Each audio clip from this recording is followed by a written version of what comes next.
Hey, what's up guys, it's DarkArmedDuelist, and today we're doing a Soul Flare Dragon Volcanic deck profile. So I'm really excited to show you guys this deck because this is actually a Patreon request by Izzy, and Izzy wanted me to make a deck that could incorporate Soul Flare Dragon into the deck. And I really think that this is the best way to actually incorporate it into a deck outside of using something like a complete burn deck. But I wanted to do something a little bit unique with the card, so I threw it into a Volcanic deck and kind of based it around getting this card out as fast as possible. So without further ado, guys, don't forget to like, comment, subscribe, hit the bell in there so you can come part of notification squad, and definitely check out the Patreon down in the description below for all those awesome rewards like Izzy did, like getting your name in the description of a single video, getting a signed card sent in the mail, and even getting each requested deck profile every single month to your patron along with test hands. And definitely give Izzy some love down in the comments down below for thinking of such an old school, like, amazing card. Like, I absolutely love playing this card in this deck, and it's super fun. So let's get straight on into this, guys. So first off, we're going to be playing 3 copies of Soul Flare Dragon, which is kind of the boss of the deck. It's the main focus that you're going to be trying to summon to your side of the field. If you guys are unfamiliar with this card, what it does is it cannot be attacked if you control another Pyro type monster on your side of the field, and this card also inflicts 500 points of damage to your opponent during each of your end phases. So it does do a little bit of damage to your opponent every single turn, which is really good, and it's a really amazing card. We then play 3 copies of Volcanic Rocket. Volcanic Rocket is a really good card in this deck too, because when this card is summoned, you get to add 1 Blaze Accelerator from your deck to your hand, which is always going to be your copy of your Blaze Accelerator Reload because it works the best with this card. We play a single copy of Volcanic Slicer because the Volcanic Slicer lets you inflict 500 points of damage to your opponent, but it can't attack that turn. And then we play 2 copies of Royal Flamestorm Guard. The Royal Flamestorm Guards have the ability that when this card is normal summoned, you can target 4 Pyro monsters in your graveyard and shuffle all 4 of them into the deck, and then you get to draw 2, which helps you put your scatter shots back into the deck. We then play a single copy of Barrier Statue of Infernos. No monsters can be special summoned except for fire monsters, which helps out a lot in this deck, where it plays a lot of battle traps to be able to stop your opponent once they do only get that 1 normal summon to protect your copy of Barrier Statue of Infernos. We then play 3 copies of Volcanic Scattershot. So Volcanic Scattershot is one of the other really good cards in this deck that has the ability that when this card is sent to the graveyard, you get to inflict 500 points of damage to your opponent. And if this card is sent to the graveyard for the effect of a Blaze Accelerator card, you can also send 2 more copies of this card from your hand or deck to the graveyard and destroy all monsters your opponent controls as well. So basically, you're inflicting 1,500 points of damage to your opponent, and you're also milling the deck for 2 additional cards, which is really good. We then play 3 copies of Volcanic Shell, which is really good in a deck like this to have consistency with a card like your Blaze Accelerator Reload, because it's just going to give you additional consistency to send them to the graveyard to give you draws, because it has the ability that once per turn, when this card is sent to the graveyard, you can pay 500 life points to add 1 Volcanic Shell from your deck to your hand. We then play a single copy of Doomfire to round out the monsters. Doomfire is really good because it has the ability that you can send a copy of a Tri-Blaze Accelerator from your field to the graveyard, which is your Blaze Accelerator Reload, to be able to special summon this card to your side of the field. And after that, it's basically just a tank that can attack all monsters your opponent controls, and it has the ability that during your battle phase, your opponent must attack this card with attack position monsters they control, and when this card destroys a monster by battle and sends it to the graveyard, you destroy all monsters your opponent controls and inflict 500 points of damage to your opponent for each monster destroyed by this effect, which is really cool. I really like the effect to just be able to make your opponent attack into this card, and it's a really powerful card actually. So that's it for the monsters, guys. Let's get into the spells. So for the spells, we're going to be playing a single copy of Double or Nothing. The Double or Nothing is here so you can go into Utopia Double, because the Utopia Double is also a really good OTK piece in this deck to be able to kind of just swarm the field with a copy or just summon to your side of the field the 1 copy of Utopia Double, and then just kind of pop at your opponent with the copy of the Utopia Double to OTK for 10,000, which is really nice. Play 2 copies of Foolish Burial Goods because it lets you send a spell or trap from your deck to the graveyard, which is again always your copy of your Blaze Accelerator Reload to the graveyard so it can go off with your Scatter Shot to blow board. 2 copies of Magic Planter because the Magic Planters let you send continuous traps from your field to the graveyard to be able to draw 2 cards, which is really helpful. And then 3 of the MVP of the deck, which is your copies of Ties of the Brethren. So as you've been watching this deck, I guarantee you've been thinking, how are you going to get to this card? Like, how am I going to summon this? Well, this card is essentially a 6-of in the deck because you play the copies of the Ties of the Brethren. Because this card basically is a Pyro monster, which every single one of your volcanic monsters, and even your copy of your Royal Flamestorm Guard and your Barrier Statue Infernos are all targets to be able to summon it out with your Ties of the Brethren, which is absolutely insanely good.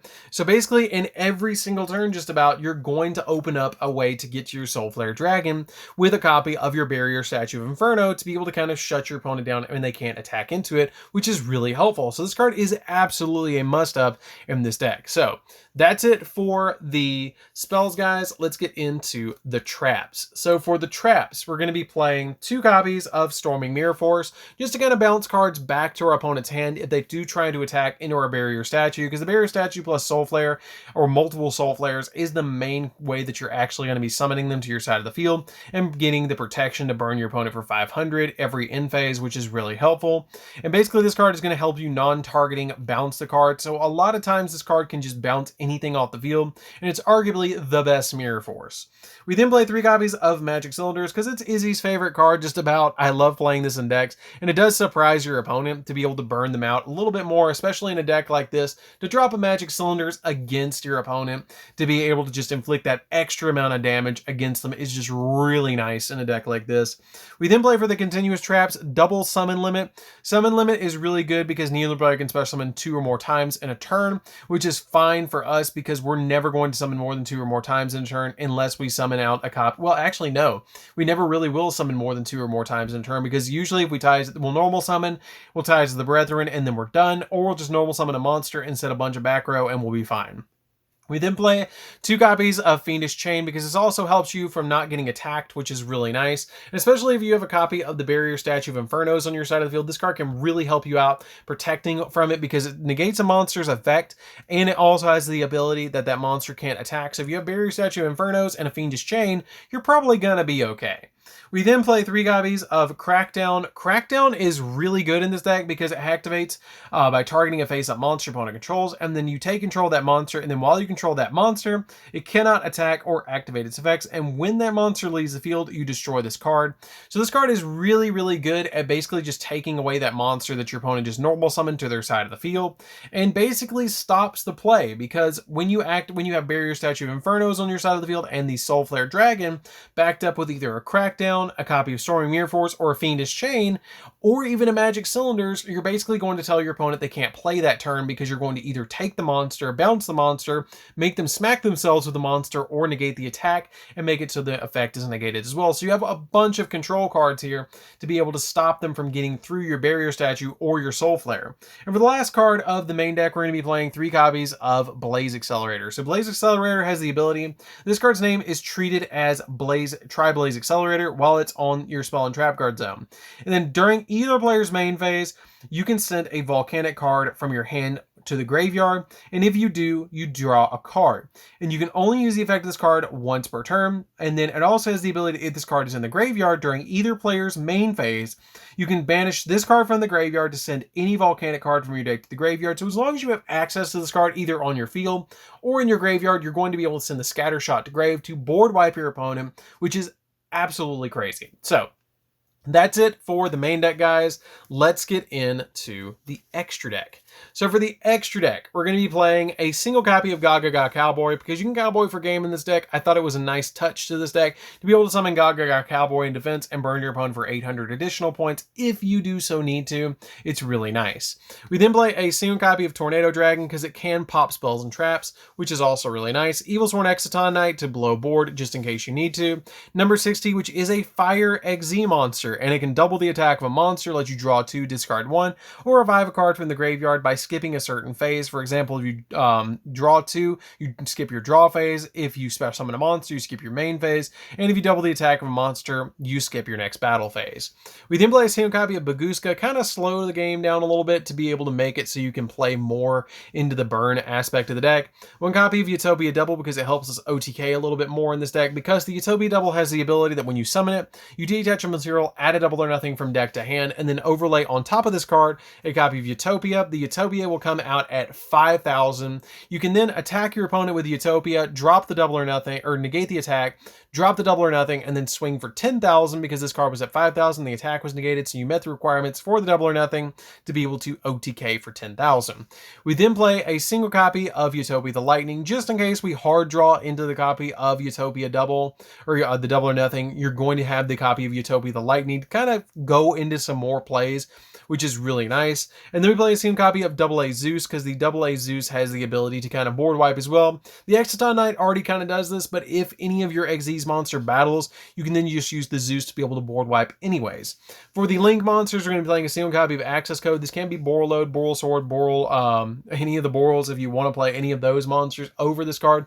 There is a lot of versatility with the Link monsters and a lot of the extra deck monsters. You don't have to play Zeus. You don't have to play Access Code. You can do other things in this deck besides that. You don't even have to play a lot of the cards in the extra deck, except for the Utopia Double and the Utopia and the Baguska, probably. The other cards, you can even play Extravagance in the deck. That is an option for you guys if you don't want to use any of these cards and you don't have the room for any of these cards or the budget for these cards. You can take these out and play other cards as well. We then going to play a single copy of Unicorn to bounce stuff, a single copy of Phoenix to pop spells and traps, Cerberus to pop monsters, and a Pentastag, because Pentastag plus Utopia double equals, guess what, 10,000 piercing damage. That's hilarious. We then play a single copy of IP Masquerena, because the Masquerena can help us go into Unicorn during our opponent's turn and bounce stuff, which is a really awesome play. So that's it for the deck, guys. I hope you did enjoy it. It's a really fun deck to be able to play around with. I highly recommend that if you guys have not played it with a Volcanic deck, or you're looking for a way to play Soul Flare Dragon, this is definitely the deck for you, and definitely look for Pain96 down in the comments down below. I'm sure Pain will be there, and I have found the new spicy tech, along with Izzy suggesting it, the new spicy tech for our Volcanic deck. We didn't get support yet, but we did get a spicy tech that's kind of been there all along. So I really hope that you guys enjoy this, and definitely don't forget to like, comment, subscribe, and give Izzy some love down in the comments down below, because this deck is really, really fun to be able to play around with, and super nostalgic to play actually Soul Flare Dragon, because it's a super fun card, and it just burns your opponent for 500 during every end phase, which is just absolutely crazy fun. So anyways, guys, this is DarkArmedDuelist. Don't forget to like, comment, subscribe, hit the bell on there so you can come part of the notification squad, and we'll see you guys in the next video. See you later, guys.